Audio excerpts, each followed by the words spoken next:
नमस्कार, मैं ज्योति गर्ग। आप देख रहे हैं नाराजवानी। दोस्तों, बिहार में चुनाव है, अभी 6-7 महीना बाकी है, लेकिन इसका पारा तो हाई होता जा रहा है।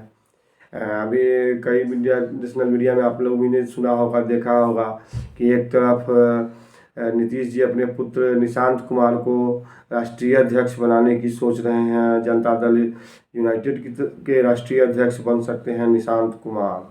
अब इसको भाजपा के दृष्टिकोण से देखा जाए तो भाजपा के लिए तो अच्छा ही होगा एक तरह से, क्योंकि फिर भाजपा को बार्गेनिंग पावर बढ़ जाएगी। दूसरी तरफ है कि तेजस्वी जी लगातार हमलावर हैं नीतीश जी पर। क्या बोलते हैं उसको, अपराध और न्याय कानून व्यवस्था के ऊपर। कानून व्यवस्था का हाल तो पिछले कुछ दिनों में कुछ ज़्यादा ही खराब हो गया। कई जगह पुलिस के मरने की खबर आ रही है। कल मुजफ्फरपुर के जजुआर थाना में थाना को घेर कर शराब माफियाओं ने और थानेदार को पीटा और अंदर कर दिया, सबको थाने को घेर लिया। तो ये सब मनोबल बढ़ता जा रहा है, अपराधियों का तांडव मचा हुआ है। तब कुछ दिनों पहले तनिष्क ज्वेलर्स में लूट हुई थी, हाजीपुर में लूट हुई, तो ये सब तो बढ़ता ही जा रहा है। नीतीश कुमार जी को कुछ इस पर तो करना ही पड़ेगा। दूसरी तरफ है, जैसा मैं बार बार शुरू से अपने विचार पर अडिग हूँ कि हमें लगता है कि कांग्रेस ने ठाना है कि इस बार अकेले बिहार चुनाव में जाना है। और कन्हैया कुमार की पद यात्रा जो है सो काफ़ी सफल हो रही है। उनका जो है पलायन रोको और रोजगार दो यात्रा, उसमें तो भीड़ काफ़ी ज़्यादा आ रही है। वो तो बोलने में तो वो अच्छे वक्ता तो हैं ही, तो बोलते तो अच्छा है। विरोध का सारा स्पेस वो अपनी तरफ ले जा रहे हैं। जो स्पेस तेजस्वी जी के पास था वो स्पेस तो उठाकर कन्हैया कुमार लिए जा रहे हैं कांग्रेस की तरफ। और उधर प्रशांत किशोर भी अपने अपने उरूज पर हैं, वो भी अपना पूरा जोर लगाए हुए। लेकिन दोनों के सामने तेजस्वी तो फीके पड़ गए हैं। तेजस्वी को तो अब कोई नाम भी मीडिया में आ नहीं रहा है। सबसे ज़्यादा अगर विपक्ष में किसी की चर्चा हो रही है तो कन्हैया कुमार, नहीं तो प्रशांत किशोर। और पप्पू यादव भीतर से बैठ के कांग्रेस में वो भी राजनीति तो कर ही रहे हैं। उनके जो प्रभारी आए हैं यहाँ, कृष्णा अल्लावर, उनका भी जोर पूरा है कि जो है सो हम 100 सीटों पर लड़ेंगे या नहीं तो अकेले लड़ेंगे। लेकिन कांग्रेस के किसी भी कार्यकर्ता के पास जाइए, जो पुराने कार्यकर्ता हैं जिनका भी मान सम्मान बढ़ गया है, और कांग्रेस के जो भी नेता आ रहे हैं सब उनसे मिल रहे हैं, जुल रहे हैं। ऐसा करो, उन लोग से बात कीजिए तो कहते कि नहीं, हम तो अकेले ही आ रहे हैं, विरोध में तो हम हैं। सारा विरोध, भाजपा विरोधी वोट है, एनडीए विरोधी वोट है, वो हमारे साथ है।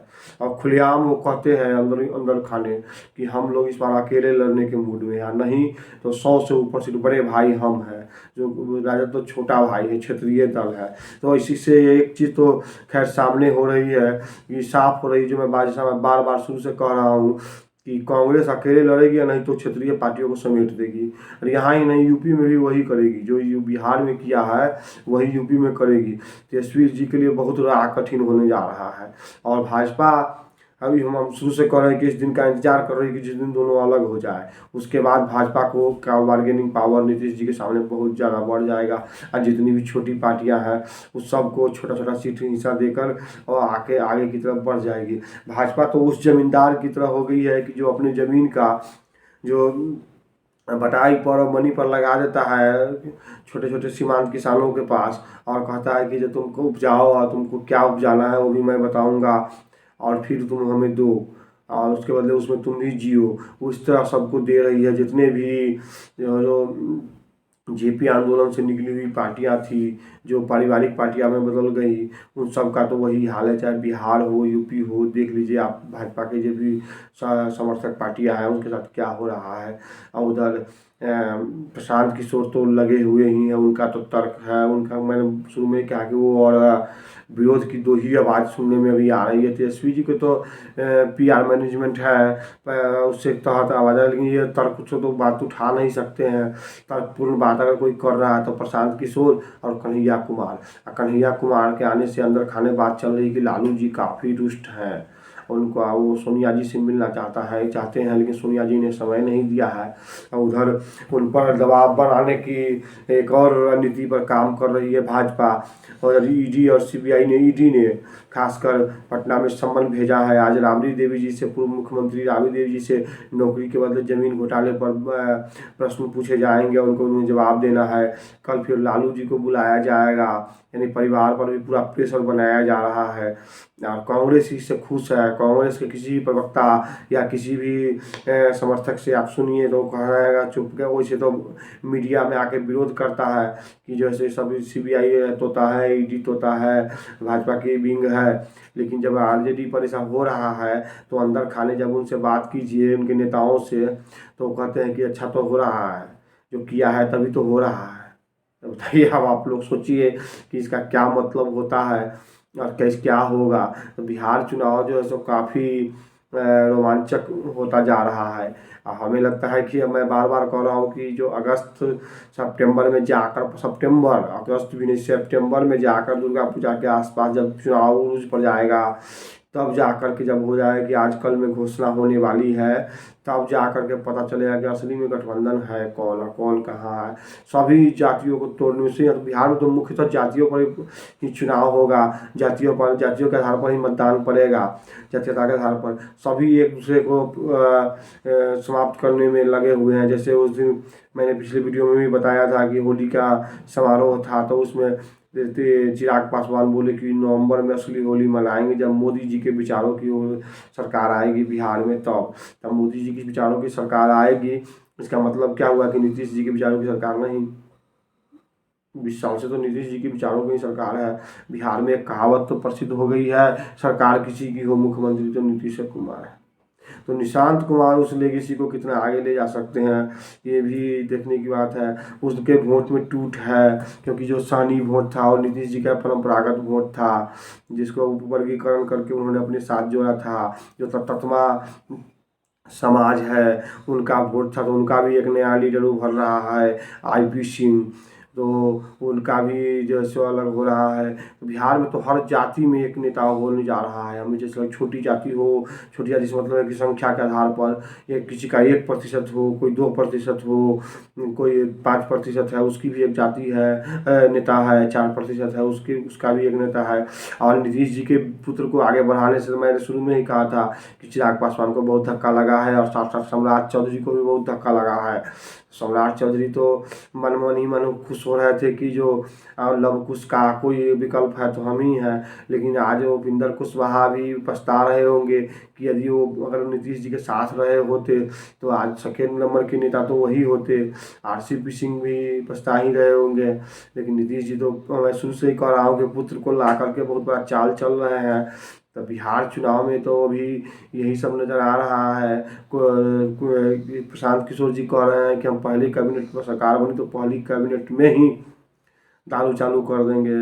और कन्हैया कुमार कह रहे हैं कि पलायन क्यों हो रहा है बिहार से, जब बिहार का लड़का IAS IPS बन रहा है, बड़े बड़े कंपनियों में जा रहा है, तो फिर पलायन क्यों हो रहा है। पलायन का तो मुख्य मुद्दा है बिहार में, बहुत बड़ा मुद्दा बनने जा रहा है। मैं शुरू से कह रहा हूँ, बेरोजगारी और पलायन। तो यहाँ तो मैं शुरू में ही कहा कि बिहार में रोजगार का मतलब सरकारी नौकरी है। सरकारी नौकरी नहीं है तो आप बेरोजगारी ही माने जाएंगे। इसका सीधा उपाय है कि बिहार में सरकार तो अभी कुछ चीज़ों में बहाली तो निकली है, सिपाही भर्ती योजना, अभी स्वास्थ्य विभाग में ड्रेसर की भर्ती सब निकल तो रही है। लेकिन इसमें है क्या कि आप बिहार में स्किल नहीं है। अभी जो ड्रेसर की भर्ती निकली है स्वास्थ्य विभाग में, या टीचर की भर्ती निकलती है, उसमें क्या है कि स्किल नहीं, आपने उतना ना कॉलेज बनाया है, ना संस्थान बनाया है, ना इंस्टीट्यूट बनाया। जो बच्चे हैं भी वो दूसरे राज्यों से ले करके आए हैं स्किल, और उनका उसमें तो बाहरी राज्यों के लोग जो है सो आकर के हो ही जाते हैं। मैं पिछले दिनों मैं बैद्यनाथ धाम गया था, तो वहाँ एक महिला मिली हमको। तो उनसे जब बातचीत हुई तो हरियाणा की थी। तो उनसे जब मेरी बातचीत हुई तो मैंने उससे पूछा कि आप यहाँ कैसे आए। तो उन्होंने बताया कि जो मेरी पुत्री जो है सो मधेपुरा में टीचर है। मैं बोला बताइए, हरियाणा के लोग आकर के यहाँ टीचर बन गए हैं और यहाँ के लड़के रोड पर घूम रहे हैं। तो जो तेजस्वी जी ने उठाया था कि जो हम 100% स्थानीय लोगों को ही रोज़गार देंगे, बाहरी लोगों को रोज़गार नहीं देंगे, तो जिस समय बहाल किए थे उस समय वो कहाँ चले गए थे, उनका दिमाग में था या नहीं था, ये तो आने वाला वक्त बताएगा। वैसे मैं उस पर भी वो वीडियो बना ही चुका हूँ कि ऐसा हो नहीं सकता है कि जो है सो आप चाहिएगा कि लोकल लड़का को ही सिर्फ रखे और स्थानीय और बाहरी लोगों को बहाल नहीं कर सकते, लेकिन उसके लिए बहुत कुछ करना पड़ता है सरकार को। आप पहले इंस्टीट्यूट्स खड़ा कीजिए कि बच्चे सब यहाँ के बच्चे बीएड करें, टीचर पात्रता में पास हो।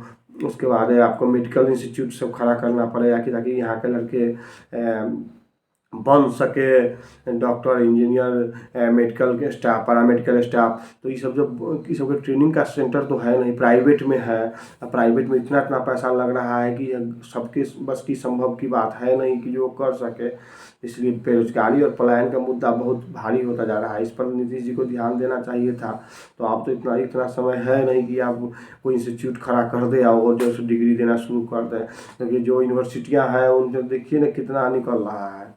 आप कितना लाख करोड़ का खर्चा चल रहा है यूनिवर्सिटी चलाने में, उसमें कितने प्रतिशत बच्चे जो है सो किसी कंपटीशन में फेस कर रहे हैं। आप जो बिहार के नाम पर गर्व कर रहे हैं, आज जो फलाने जगह हमारा लड़का है, फलाने जगह है, तो सब लड़का बाहर में जाके किसी इंस्टीट्यूट से पढ़ के आया है। बिहार में इंस्टीट्यूट्स है कहाँ जिसमें जाके बच्चा पढ़ सके। तो अभी तो बिहार में ये जो मुद्दा बहुत ज़्यादा गर्म हो गया हुआ है। अब देखिए कि आने वाला समय में 6 महीना में क्या होता है। लेकिन मुख्यतः बिहार में तो विकास न होने का कारण मैं बार बार कह ही रहा हूँ कि जो यहाँ तो अंततः जाति पर जाके ही चुनाव ठहरेगा। तो जो गठबंधन होगा वही बताएगा कि किस जाति का वोट किधर जा रहा है। हर जाति से एक नेता तो आ ही गया है, लगभग कुछ जाति जो छूट गई थी उनसे भी लोग आ ही रहे हैं, नए नए नेता उभर ही रहे हैं। यहाँ तो एक जाति का सम्मेलन बुला लीजिए, 1-2 लाख आदमी अगर वहाँ सम्मेलन में पटना गांधी मैदान में जुट गया उस जाति का, तो आप उस जाति के नेता हो गए। आपको 5-7 सीट 10 सीट कहीं कोई भी गठबंधन आपको दे देगा और आपको Z+ की सुरक्षा मिल जाएगी, आप इस जाति के नेता हो गए। अब आप कहिए चलो भाई इस बार मैं जा रहा हूँ इसमें, तो आप चाहिए इंडिया गठबंधन में, तो मैं सब आदमी चलो इस इंडिया गठबंधन को वोट दो। अगले बार मैं जा रहा हूँ इंडिया गठबंधन में, इसे सभी आदमी जाकर इंडिया गठबंधन को वोट दो। और इस बार मैं निर्दलीय, मैं यानी कि किसी भी दल में नहीं हूँ। गठबंधन दल तो उनका अलग होता ही है, मैं इस बार किसी गठबंधन में नहीं हूँ, इसलिए मुझे वोट दो। मैं दोनों का विरोध कर रहा हूँ, तीसरा मोर्चा खोलने जा रहा हूँ, उसमें वोट दो। इसी पर निर्भर है। उधर ओवैसी का भी फैक्टर चलेगा इस बार। जितना हम लोग सोच रहे थे शुरू में कि नहीं चलेगा, लेकिन चलेगा, क्योंकि ये वक्फ बोर्ड पर जो कानून आने वाला है संशोधन भी, उस पर जो कल जंतर मंतर पर रैली थी उसमें तो सारे विपक्षियों में से सबने घुटना टेक दिया। मुसलमान तो ये भी बात कर रहा है कि वहाँ अगर किसी पार्टी का मेन नेता, प्रमुख नेता कोई गया तो वो सिर्फ असदुद्दीन ओवैसी ही गए, क्योंकि वो तो अपने पार्टी के जो भी उनकी पार्टी है उसके चीफ है। नहीं तो कांग्रेस की तरफ से सलमान खुर्शीद जो मतलब अपने पार्टी में ही वो मुझे समाप्त हो चुके हैं, उनको भेज दिया, किसी न किसी को भेज दिया। ममता बनर्जी की तरफ से कोई गया ही नहीं, आरजेडी की तरफ से 2-3 लोग गए, उसका नाम भी आप लोग नहीं सुने होइएगा। ऐसे नेताओं को भेज दिया गया।